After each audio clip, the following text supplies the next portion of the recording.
Θα ήθελα να φωνάξω το όνομά σου, αγάπη, μ' όλη μου τη δύναμη. Να τα ακούσουν οι χτίστες απ' τις καλοσιές και να φιλιούνται με τον ήλιο. Να το μάθουν στα καράβια οι θερμαστές και να ανασάνουν όλα τα τριαντάμινα. Να τα ακούσει η άνοιξη και να έρχεται πιο γρήγορα.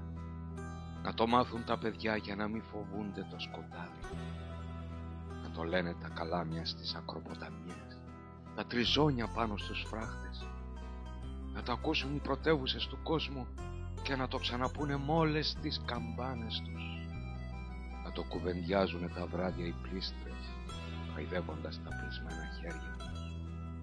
Να το φωνάξω τόσο δυνατά που να μην ξανακοιμηθεί κανένα όνειρο στον κόσμο, καμιά ελπίδα πια να μην πεθάνει.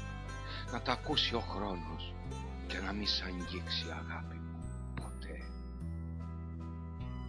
Και να που πια δεν είμαστε εμείς οι δυο μες στην αγάπη μας. Μες στην αγάπη μας η πεθαμένη μητέρα μου ανεβαίνει έναν άσπρο λόφο και μαζεύει στη βοδιά της τις αχτίνες του πρωινού.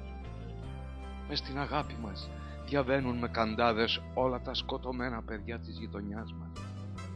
Μες στην αγάπη μας όλα τα μαραμένα κορίτσια δεν αναστενάζουν πια, μα έχουν κι αυτά ένα χαμόγελο, ένα λουλούδι και ένα παλικάρι που θα τους δοθούν.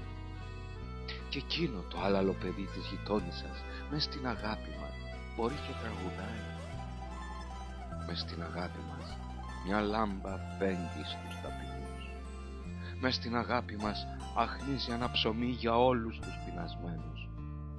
Μες στην αγάπη μας είναι ένα δροσερό κλονάρι, ένα σπουργί, μια φυσαρμόνικα. Μες στην αγάπη μας όλοι οι νεκροί δεν είναι άγνωστοι πια, μα τους φωνάζουν όπως η μητέρα τους, με τα μικρά ονόματά τους. Μες στην αγάπη μας χιλιάδες άνθρωποι βαδίζουν με σημαίες, άλλος πέφτουν, άλλοι τρέχουν αμέσως και σηκώνουν τη σημαία του, κι όλο βαδίζουν, κι όλο προχωράνε, κι όλο πηγαίνουν με ζητοκραυγές. Μες στην αγάπη μας